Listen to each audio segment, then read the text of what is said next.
Bonjour peuple d'Afrique, bonjour tous ceux qui aiment l'Afrique, c'est votre frère Doudou Harouna du Niger. Je viens aujourd'hui faire 4 interventions. Des interventions qui seront toutes courtes.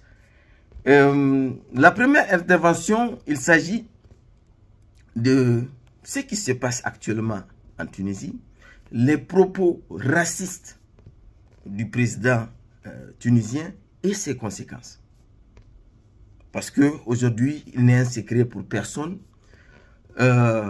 Les propos tenus par le président tunisien qui consistent à manipuler son peuple contre les Africains noirs en Tunisie. Donc nous avons vu beaucoup de présidents, je veux dire, ont envoyé des avions pour aller prendre leurs compatriotes. Je veux parler du Sénégal, je veux parler du Burkina Faso et de la Guinée. Et donc je vous propose même de regarder ces images.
Madame, voilà arrivé, hein?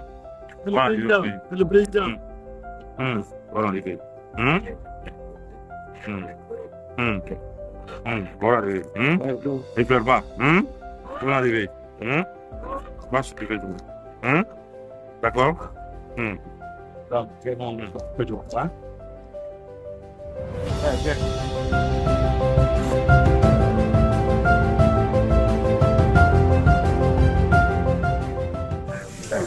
On est arrivé là.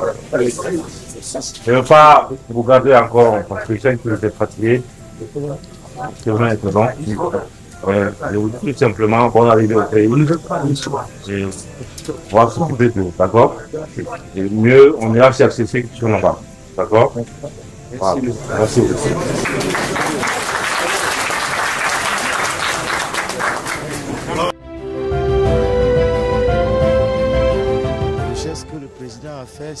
Ça, ce sont des images qui font pitié et qui font mal. Et c'est des images aussi qui mettent tout humain en colère. Je pense qu'aujourd'hui, dans ce monde, si le peuple noir est en train de subir ce genre de choses, parce que nous nous sommes toujours laissés faire. Mais je pense que nous devrons être conséquents.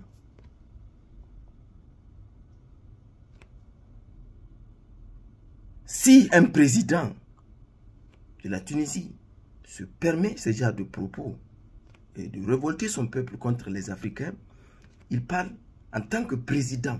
Ça veut dire qu'il représente toute la Tunisie.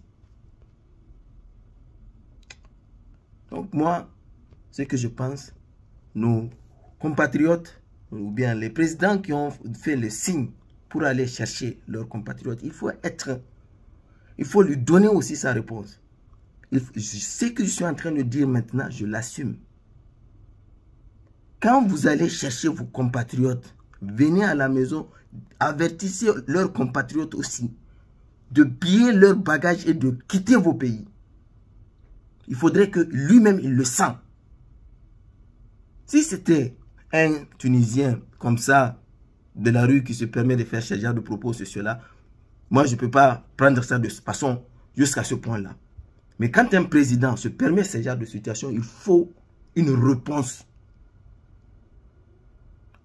Si moi, j'étais à la place de ces présidents-là, mon avion va aller chercher mes compatriotes, je vais les ramener, je vais le dire aussi, je lui donne 48 heures pour venir chercher ses compatriotes. Sinon, je vais les ramasser là où ils sont et aller les jeter chez lui. C'est comme ça, aujourd'hui, on doit faire. C'est parce que nous, les Africains, les Noirs africains, nous nous sommes laissés toujours faire.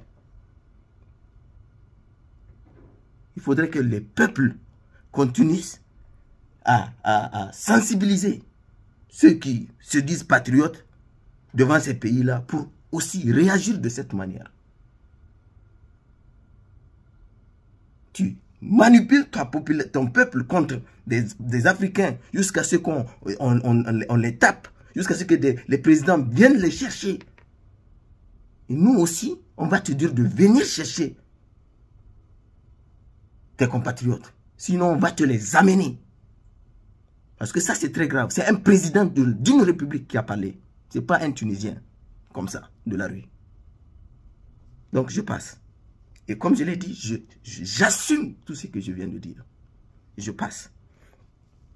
Je pars vers le Cameroun.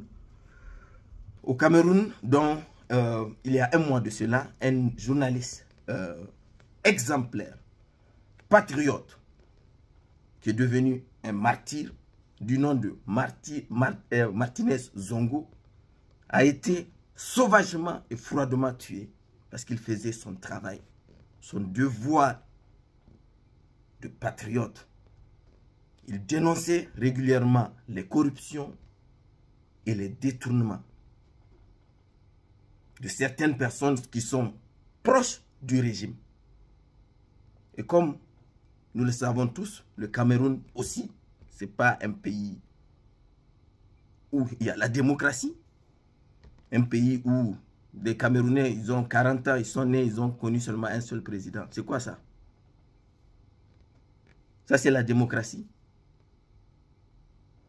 Beaucoup de regards, vous comparez dans certains pays où il y a la démocratie, il y a 10 présidents qui sont partis, mais il y a toujours Paul Biya qui est là.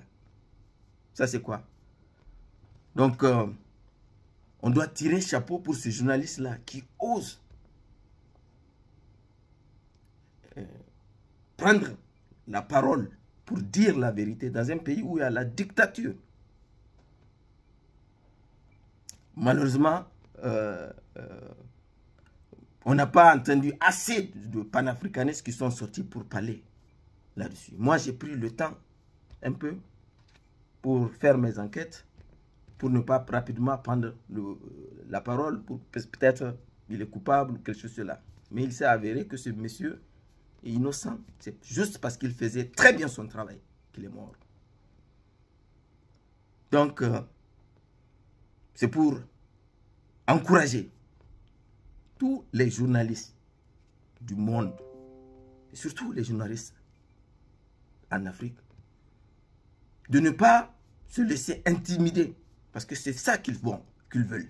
C'est exactement ça qu'ils veulent. Il faut leur montrer que pour libérer un peuple, pour qu'il y ait une vraie démocratie, pour qu'un peuple se sente très bien, il faut des sacrifices. Et Martinez Zongo est un martyr. Cela ne doit pas intimider les journalistes. Au contraire, ça doit encore vous encourager à faire très bien votre travail. Il faut les montrer que ça ne va pas vous intimider. C'est mon intervention sur le Cameroun. Maintenant, il y a, depuis quelques jours, des soi-disant panafricanistes. Parce que moi, je m'en fous d'une visite de Macron en Afrique centrale. Mais il y a des panafricanistes qui sortent parler sur les radios, prendre les micros, ou bien dans les réseaux sociaux pour dire « Ah, c'est une nouvelle coopération, l'Afrique a besoin de la France a besoin de l'Afrique. » Vous voyez comment on paye des Africains pour venir manipuler les gens sur les réseaux sociaux et sur les radios. C'est juste pour les dire que je ne suis pas le seul. Je sais que beaucoup de panafricanistes vous regardent et ils vont vous combattre comme je suis en train de le faire. C'est mon message que je voulais vous passer. Pour finir, je pars au Niger, mon pays,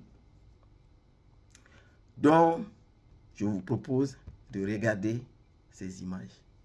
Monsieur le Président, depuis le départ de Barkhane du Mali, ce sont les forces maliennes, les FAMA, avec la société russe Wagner, qui mènent le combat contre les terroristes. Alors, est-ce qu'ils font mieux tout d'abord que la France?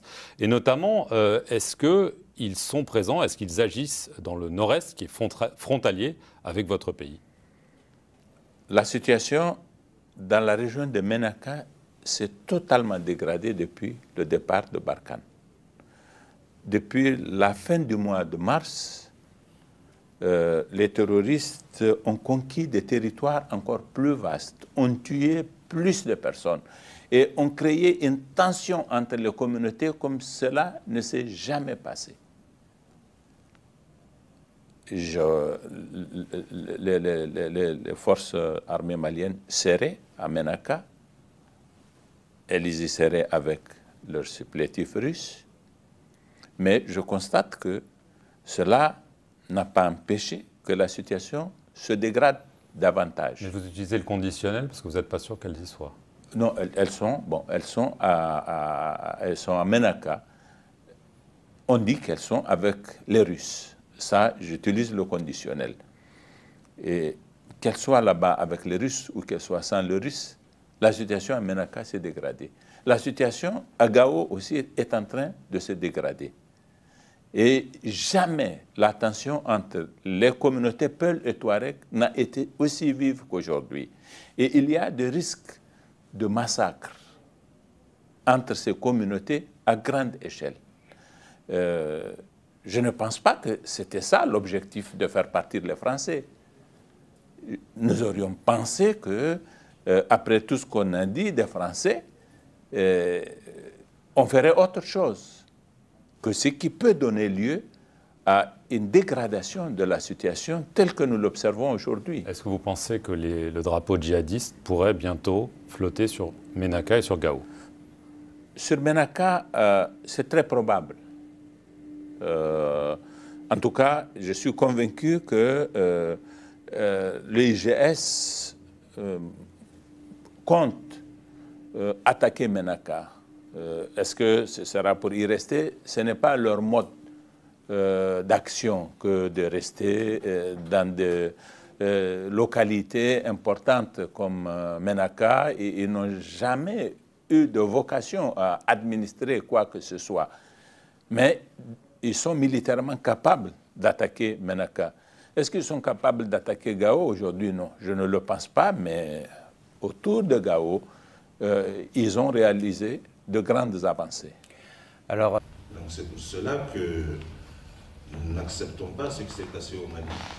Nous sommes déterminés, au niveau de la CEDEAO, à faire en sorte que l'expérience de confiscation du pouvoir par une junte militaire soit un échec au Mali, mais aussi au Burkina et partout ailleurs dans notre espace, pour que nous renouons avec cette volonté collective de donner la possibilité au peuple de s'exprimer toujours et de choisir librement leurs dirigeants.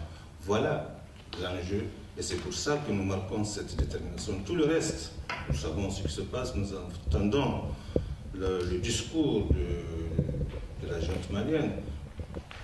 Nous ne comprenons pas que des chefs militaires qui, après avoir échoué sur le terrain de la guerre, prennent le pouvoir politique et au nom d'un patriotisme frelaté font appel à des mercenaires pour défendre l'intégrité de leur territoire.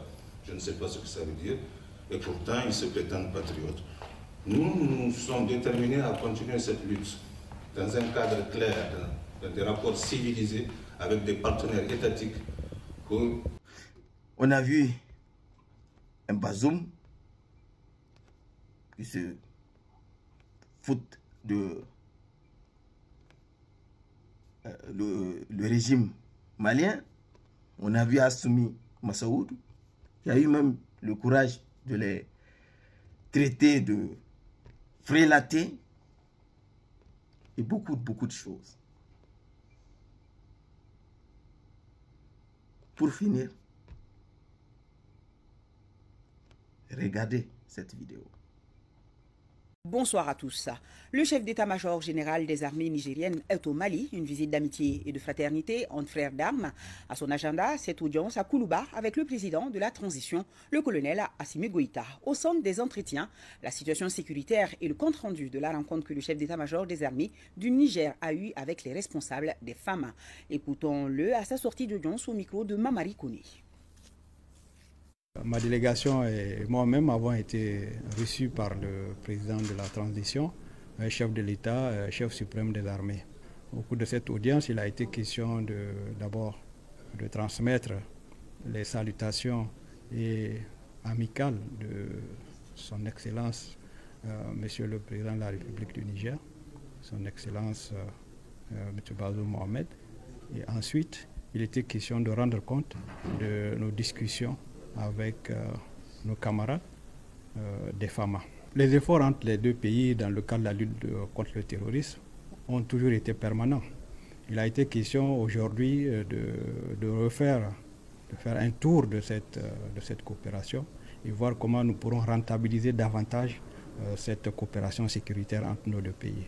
Et comme vous le savez, nous partageons une frontière commune de près de 800 km et il est de bon temps que nous nous retrouvons régulièrement pour faire le point de la situation de part et d'autre de la frontière pour le bien de nos populations respectives. Nos forces ont toujours été ensemble, nous travaillons toujours ensemble, nous évoluons sur le même terrain, nous soutenons les unes les autres, donc c'est permanent.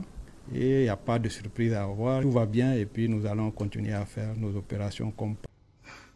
Ça, ce n'est pas une honte.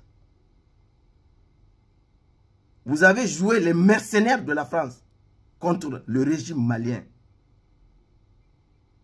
Et aujourd'hui, ça c'est la plus grande honte même qu'on peut voir. Vous partez vers Assimi Goïta. Mais allez-y, sécurisez le Niger avec vos soi-disant France, les soldats français qui sont sur le territoire nigérien. Laissez les Maliens tranquilles. Quelle honte. Assimi Goïta, mes respects, la force tranquille. Merci.